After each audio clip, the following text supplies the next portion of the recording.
चारों तरफ दूर दूर तक फैला अंधेरा था। गाड़ी के अंदर मध्यम से रोशनी फैली हुई थी, लेकिन गाड़ी के बाहर दूर दूर तक फैले हुए सन्नाटे में मनीषा ने घबराकर अपने दुपट्टे को संभालते हुए एक बार फिर पूरी आंखें फैलाकर देखने की कोशिश की, मगर बाहर अंधेरे की वजह से कुछ भी नजर नहीं आ रहा था। इस बार भी मायूसी से अपनी गर्दन मोड़ती उसने अपने साथ वाले सीट पर बैठे तनिष्क को देखा। एक हाथ में सिगरेट व्हील पर रखा, दूसरे हाथ की मुट्ठी बनाकर उसने अपनी बाई टांग पर रखी हुई थी। वह बार बार किसी गहरी सोच में गुम था। मनीषा ने गहरी सांस ली। अब हमें यहाँ और कितनी देर रुकना पड़ेगा? उसकी आवाज़ में घबराहट छलक रही थी। तनिष्क ने पलटकर एक गहरी निगाह अपनी उस नई सेक्रेटरी पर डाली, जिसे ऑफिस ज्वाइन किए हुए आज 5वां ही दिन था। पता नहीं हाईवे वाले पुलिस को कॉल तो की है, लेकिन फ़िलहाल उनके आने का दूर दूर तक कोई निशान नज़र नहीं आ रहा। उसके अंदाजे में बेहद लापरवाही दिखाई दे रही थी। मनीषा ने बेबसी से अपना मुंह मोड़ा। उसका सफ़ेद चेहरा, बालों की लटें पसीने से भीगकर चिपकने लगी थी। गाड़ी का एसी ऑफ हुए काफ़ी देर बीत चुकी थी। आखिर हम दरवाज़ा खोलकर बाहर क्यों नहीं उतर जाते? गाड़ी में बहुत गर्मी है। उसने एक बार फिर बोलने की हिम्मत की थी। इस बार तनिष्क ने मुड़कर एक तेज निगाह उस पर डाली। मनीषा बुरी तरह से घबरा गई। उस काली आंखों वाले आदमी से उसे पहले दिन से ही अजीब सा डर महसूस होता था। वह उम्र में उससे पूरे 12 साल बड़ा था। वह 20 साल की थी तो वह पूरे 32 साल का था।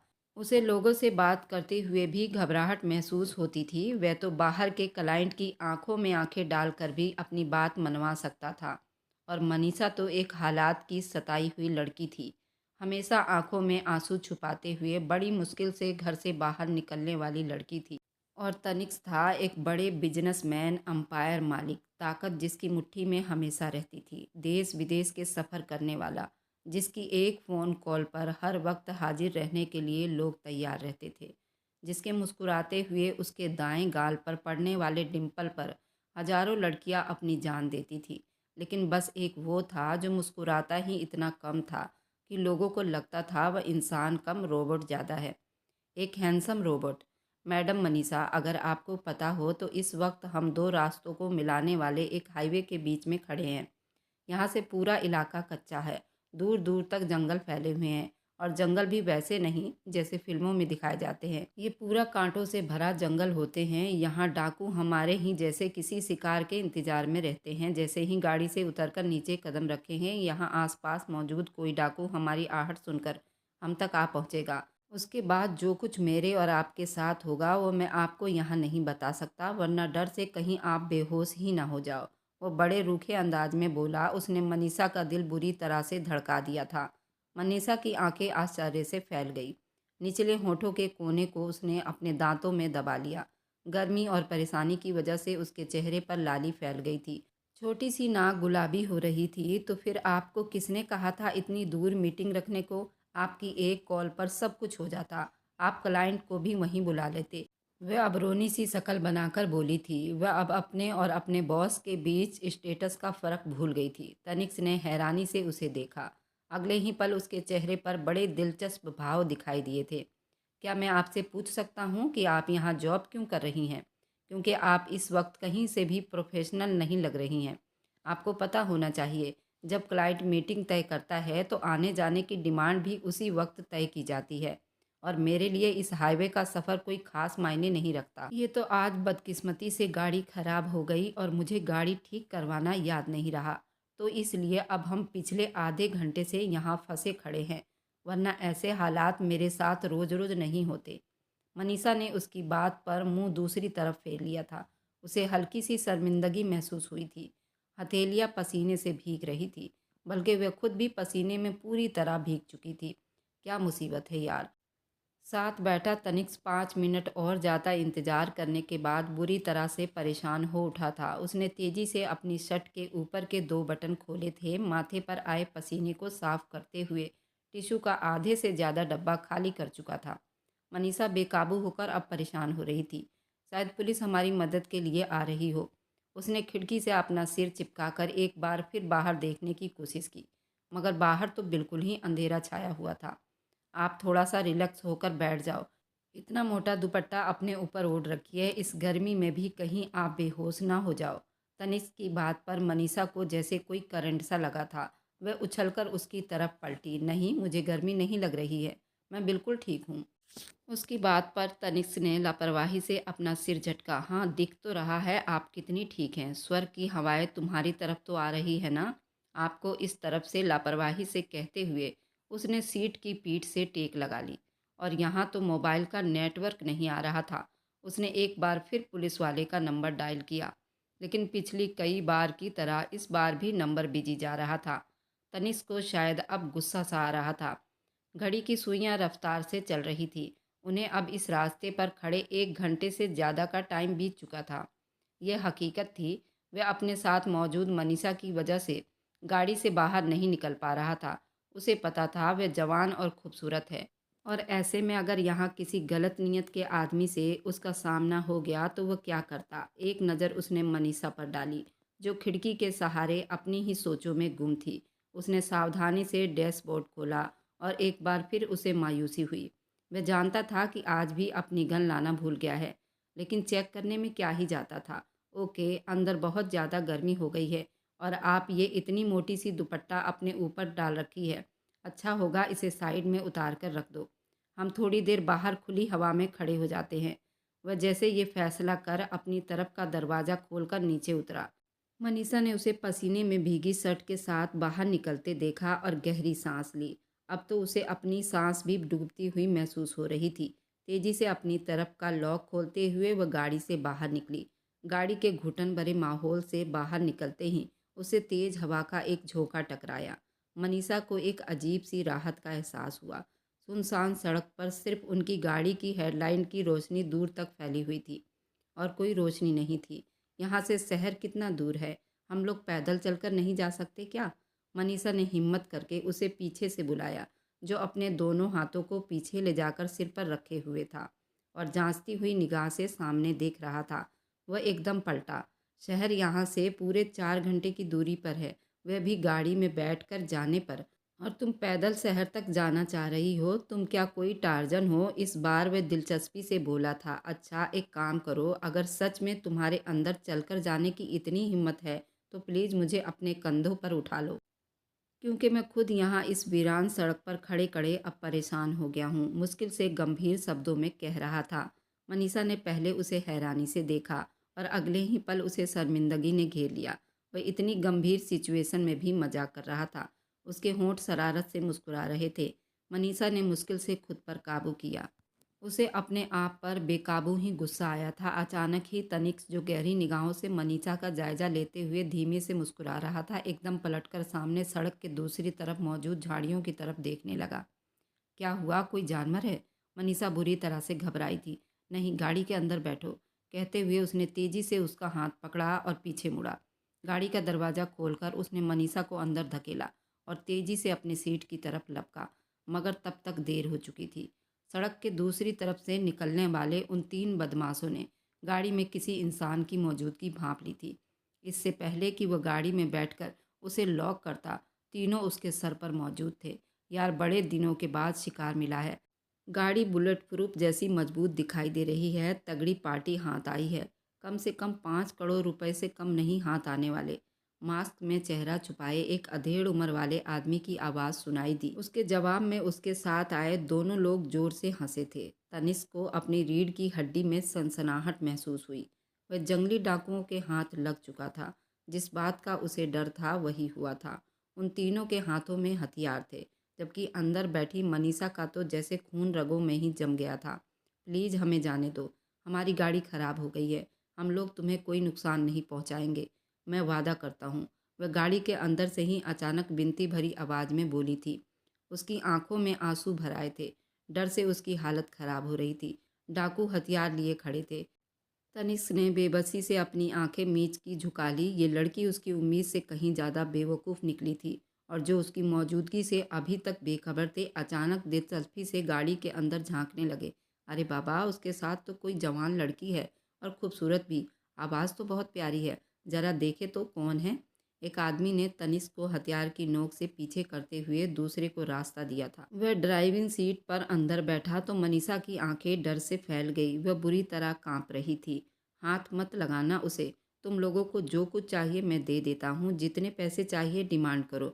उसे मनीषा की तरफ लालची निगाहों से देखते पाकर तनिष्क ने जोर से दहाड़ा था, मगर अंदर बैठा आदमी अब उसकी बात सुनने के मूड में नहीं था। भाड़ में गए पैसे, जब यहाँ ऐसा खूबसूरत चमकता हीरा मौजूद है तो पहले उससे फ़ायदा तो उठा लें। पैसे तो हम तुमसे ले ही लेंगे। वह लार टपकाते हुए शब्दों में कह रहा था। मनीषा के होठों से घुटी घुटी सी चीख निकली। अपनी तरफ का दरवाज़ा खोलकर उसने तेजी से बाहर निकलना चाहा, मगर ड्राइविंग सीट पर बैठे उस डाकू ने झट से उसकी बाजू दबोच ली। बाहर खड़े तनिक से अब खुद पर काबू रखना मुश्किल हो गया था। उसने अपनी ओर तनी गन की परवाह किए बिना उस डाकू को धक्का दिया। डाकू जरा सा लड़खड़ाकर पीछे गिरा था। तनिक से लपक कर ड्राइविंग सीट पर झुका था। मैं तुझसे कह रहा हूँ, बाहर निकल और उसकी तरफ बुरी नज़र डालना बंद कर। वह एक इज्जतदार लड़की है। उसने डाकू को गिरेबान से पकड़ते हुए गाड़ी से बाहर घसीट लिया। मनीषा ने आश्चर्य से तनिष्क की तरफ देखा। उसका दुपट्टा जो पहले घुटनों तक खुद को ढके बैठी थी, खिसक कर नीचे गिर गया था। बालों का जूड़ा भी खुल गया था। बड़ी बड़ी आंखों में हैरानी और डर कांप रहा था। तनिष्क की बस एक निगाह उस पर पड़ी और अगले ही पल उसे अपने सिर के पीछे भारी दबाव का एहसास हुआ। बर्दाश्त की आखिरी हद तक पहुंचते ही वह बेबसी से अपनी आंखें मूंद गया। ज़्यादा घबराने की ज़रूरत नहीं, लेकर चलो इसे अपने साथ। पैसे वाला होगा तो अपनी जगह, ये इलाका हमारा है। ड्राइविंग सीट पर बैठे डाकू को गुस्सा आ गया था। वह भड़क कर गाड़ी से बाहर निकला। बाहर मौजूद डाकुओं ने तेजी से तनिष्क के सिर पर एक और वार किया था। तनिष्क को अपने चेहरे पर कोई गीली सी चीज़ फैली हुई महसूस हुई। उसकी आंखें धुंधला गई। धुंधलाई हुई आंखों से उसने देखा, दूसरी तरफ का दरवाज़ा खोलकर वे लोग मनीषा को बाहर निकाल रहे थे। वह सिसक रही थी, चिल्ला रही थी, मदद के लिए बुला रही थी, मगर वे उसकी बेबसी से आनंद ले रहे थे। फेंक दो इसे यहीं, हमारा काम है, उस लड़की के तरफ इशारा करते हुए डाकुओं का सरदार बोला था। तनिष्क को अपनी धड़कनें डूबती हुई महसूस हुई। वह उस लड़की को अपनी जिम्मेदारी पर यहाँ तक लाया था। उसे पता था वह किसी मामूली से घर से संबंध रखती थी। उसकी इज्जत ही उसके लिए सब कुछ थी। उसने खुद को संभालना चाहा, मगर उसके साथ खड़े डाकू ने एक और बार बंदूक का पिछला हिस्सा उसके सर पर दे मारा। उसे ज़मीन पर गिरा दिया था। वह लड़खड़ा कर नीचे गिर पड़ा। उसके सामने मनीषा को वे लोग घसीटते हुए सड़क के दूसरी तरफ ले जा रहे थे। वह उसका नाम लेकर बुला रही थी, मदद मांग रही थी। तनिष्क की आंखों के आगे अंधेरा छाने लगा। इधर कुलदीप और उसकी माँ बहुत परेशान थी। कुलदीप ने एक लापरवाह नज़र खिड़की पर डाली। उसने कहा तो था कि आज रात वापस आ जाएगी। उसके बताए हुए वक्त से भी टाइम इतना आगे हो गया है, पता नहीं कब आएगी। लापरवाही से सिर झुकाते हुए उसने चारपाई पर करवट बदल ली। माँ, अब मैं सो रहा हूँ। अगर उसका फ़ोन आए तो उसे कह देना रिक्शा या टैक्सी पकड़कर खुद ही आ जाएगी। मैंने इतनी रात तक जागने का ठेका नहीं ले रखा। मुझे अब बड़ी ज़ोर से नींद आ रही है, वो बड़ा सा उबासी लेते हुए बोला था। कमरे में दाखिल होती विमला देवी ने एक नापसंद नज़र अपने बेटे पर डाली। तू उम्र के 25 साल में लग गया है, लेकिन अभी तक तुझे अकल नहीं आई। मैं तुझे कब से कह रही हूँ ये लड़की किसी काम की नहीं है। जिस मकसद के लिए तू उसे लाया है, मुझे तो वो पूरा होता नज़र नहीं आ रहा। महीने हो गए हैं तुझे उससे शादी किए, लेकिन ना तो उसने तेरी कोई बात मानी और ना ही कोई फ़ायदा दिया। और तुझसे वह एक छटांग भर की पत्नी नहीं संभाली जाती। कल से वह घर से निकली हुई है और तुझे उसकी परवाह ही नहीं है। मैं तो कहती हूँ चुटिया से पकड़ थप्पड़ लगा मुंह पर, जब घर वापस आए। न जाने कहाँ आवारा गर्दी करती फिर रही है। विमला देवी ने आग लगाने में कोई कसर नहीं छोड़ी। मगर सामने कुलदीप था। लड़ाई से बचते हुए वह चारपाई पर लेटकर अपने ही ख्यालों में खो गया। अरे माँ, फिक्र मत करो, जो मैं चाहता हूँ वह तो मैं उससे करवा ही रहा हूँ। अब जहाँ वह नौकरी पर लगी है वह बहुत बड़ी कंपनी है। उस कंपनी से आधा हिस्सा अपने नाम ना लिखवाया तो मेरा नाम भी कुलदीप नहीं। और देर हो गया तो क्या हुआ, बड़े मज़े से कह रहा था। उसके चेहरे पर सोच की एक गहरी छाया उमड़ आई थी। विमला देवी कुछ पल तक उसे देखती रही और फिर सिर झटककर कमरे से बाहर निकल गई, जबकि वह बराबर आंखों में सुनहरे सपने सजाए आने वाले वक्त का इंतजार कर रहा था, जब उसकी दुनिया ही बदलने वाली थी। 25 गज के 5 मंजिला छोटे से मकान से निकलकर वह बहुत जल्द एक बड़ी सी कोठी में शिफ्ट होने वाला था। और ये सब कुछ उस छटांग भर की लड़की ने करना था। उसके बारे में उसकी माँ का ख्याल था कि वह बहुत मासूम और बेवकूफ़ लड़की है। एक बड़ी भरपूर मुस्कुराहट कुलदीप के होठों पर फैल गई थी। मनीषा का चेहरा उसकी निगाहों में घूम गया था। उसने अपने दिल पर हाथ रखा। हाय, ये तो बला की कयामत है, मगर क्या करूं? इस चिड़िया से मुझे कई काम निकलवाने हैं। फिलहाल इसके पर नहीं उतर सकता। माँ, वह अपने होठों से बड़बड़ाते हुए उसने अपनी आंखें बंद कर ली थी। इधर कुछ ही पलों के बाद गहरी नींद में खो गया था। ये जाने बिना कि अंधेरी रात में चिल्लाती हुई मनीषा हर उस आदमी को नाम लेकर बुला रही थी जिसके साथ उसका कभी कोई रिश्ता रह चुका था। वह बुरी तरह से तड़प रही थी, रो रही थी। वह तीनों डाकू उसे घसीटते हुए जंगल में ले जा रहे थे। मनीषा ने पलटकर तनिष्क की तरफ देखा। वह रोड पर गिरा बेजान पड़ा था। उसके सिर से निकलता हुआ खून उसके सिर के नीचे जमा हो रहा था। मनीषा ने बेबसी से अपनी आंखें मींच ली। हे भगवान, मुझे छोड़ दो, मुझे जाने दो। मैं पहले ही बहुत मुसीबतों का शिकार हूँ। वह फूट फूट कर रोने लगी थी। एक डाकू ने उसकी कमर पर हाथ डालकर उसे अपने साथ चिपका रखा था, जबकि दूसरे ने उसके दोनों हाथ पीछे कसकर बांध रखे थे। सारी मुसीबत दूर कर देते हैं रानी, बस थोड़ी देर के लिए हमारे साथ चलो। इतनी खूबसूरती अपने पास रखकर क्या करोगी? थोड़ा सा खर्च कर लो। वे कमीनी सी हंसी हंसने लगे थे। अब उनकी चाल में जल्दीबाजी नहीं थी। शायद वे तसल्ली में आ गए थे कि तनिष्क को उन्होंने ख़त्म कर दिया है और अब कोई उन तक पहुंचने वाला नहीं है। कांटों वाली झाड़ियां और पेड़ों के बीच से मनीषा को घसीटते हुए लोग उसे एक कच्चे से मकान में ले आए थे। मनीषा ने हैरानी से आसपास देखा। वहाँ हल्की सी रोशनी थी। बिजली का छोटा सा इंतजाम भी किया हुआ था। कच्चे मकान में बिछी चारपाई से अंदाजा होता था ये डाकू यहाँ कुछ ही समय के लिए रुकते होंगे। इन तीनों की आंखों में लालच था, हवस थी। चेहरे से दानों उतारते हुए एक आदमी ने सिर से पैर तक मनीषा का जायजा लिया। वह कांप कर रह गई। भगवान के लिए मुझे जाने दो, एक बार फिर उसने मिन्नत की। वह रो रो कर बैठ चुकी थी। अब तो चिल्लाने का भी कोई फायदा नहीं था। गला भी सूख गया था। उसका दुपट्टा तो रास्ते में कहीं गिर गया था। रेशमी बाल घुटनों तक फैल गए थे। तभी एक डाकू ने आगे बढ़कर मनीषा के बाल अपने हाथ में पकड़ लिए। बड़ी प्यारी खुशबू आ रही है, लगता है किसी महंगे वाले शैम्पू से नहाती हो। वह घटिया बातें करते ठहाके लगाकर हंस रहे थे। मनीषा का चेहरा बिल्कुल लाल पड़ गया था। अचानक ही उसने आव देखा न ताव देखा, एकदम पलटकर उसी की तरफ भागने लगी जिधर से वह आई थी। वहाँ गहरा अंधेरा था। अपने पीछे उसे डाकुओं के ठहाके और फिर चीखने की आवाज़ सुनाई दी।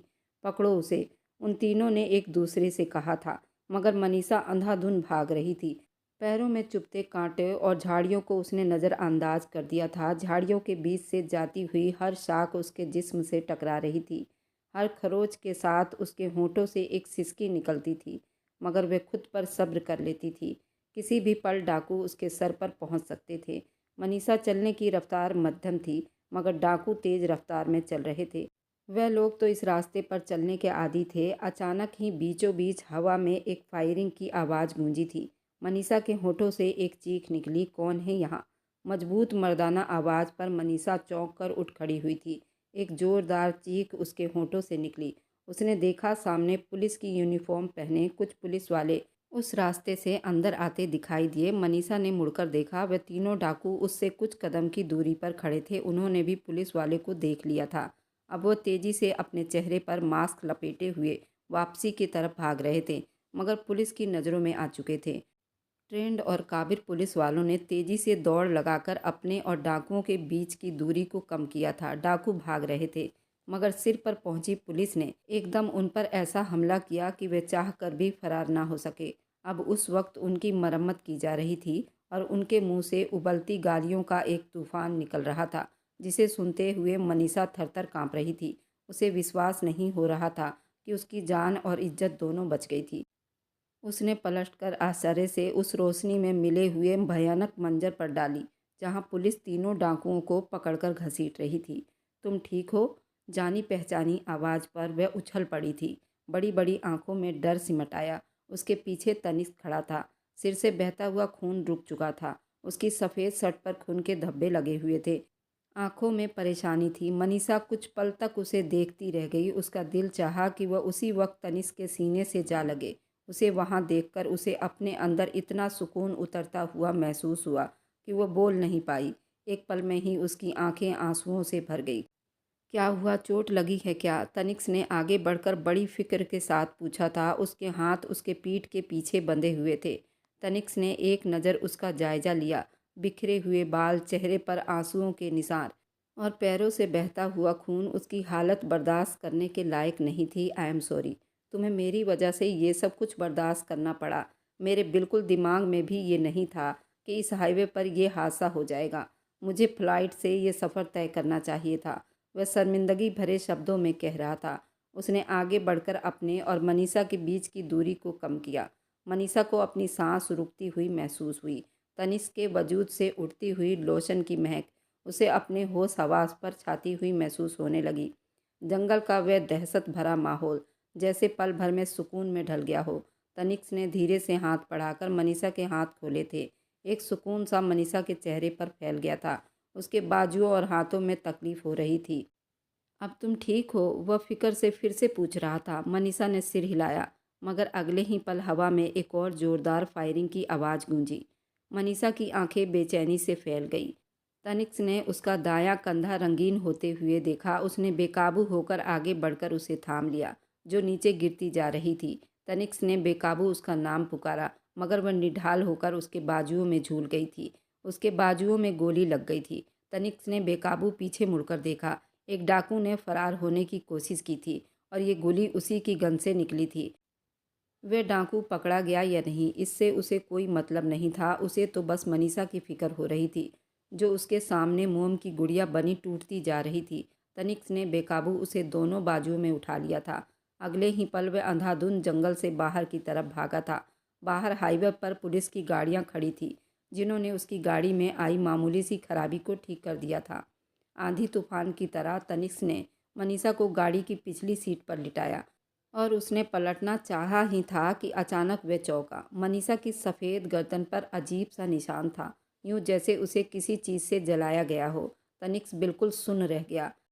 ऐसे ही निशान उसकी कलाइयों और बाजुओं पर भी थे। झाड़ियों में अटकने के कारण उसके कपड़े जगह जगह से फट गए थे और दूधिया जिस्म बाहर झलक रहा था, जिस पर जगह जगह निशान थे, जैसे उस पर बहुत अत्याचार किया गया हो। तनिष्क की निगाह में पहले हैरानी और फिर बेकाबू गुस्सा उभर आया, मगर अगले ही पल उसने खुद को संभाल लिया। मनीषा का खून तेजी से बह रहा था। उसके पास वक्त कम था। अपनी शर्ट उतारकर उसने तेजी से मनीषा के बाजू पर बांधी, जहां उसे गोली लगी थी। मनीषा की सांसें मंद पड़ गई थी। तेजी से पलटकर ड्राइविंग सीट पर बैठते हुए तनिष्क ने गाड़ी स्टार्ट कर दी थी। अगले ही पल वह उसे सड़क पर दौड़ा रहा था। वह जल्द से जल्द अस्पताल पहुंचना चाहता था। नामालूम उसे किस बात की फिक्र सता रही थी। बार बार पलटकर वो मनीषा की तरफ देख रहा था। उसकी रेस ड्राइविंग का ही नतीजा था कि सिर्फ 20 मिनट के बाद वह नज़दीकी अस्पताल के सामने खड़ा था। मनीषा को बेकाबू हालत में इमरजेंसी से ऑपरेशन थिएटर में शिफ्ट कर दिया गया था।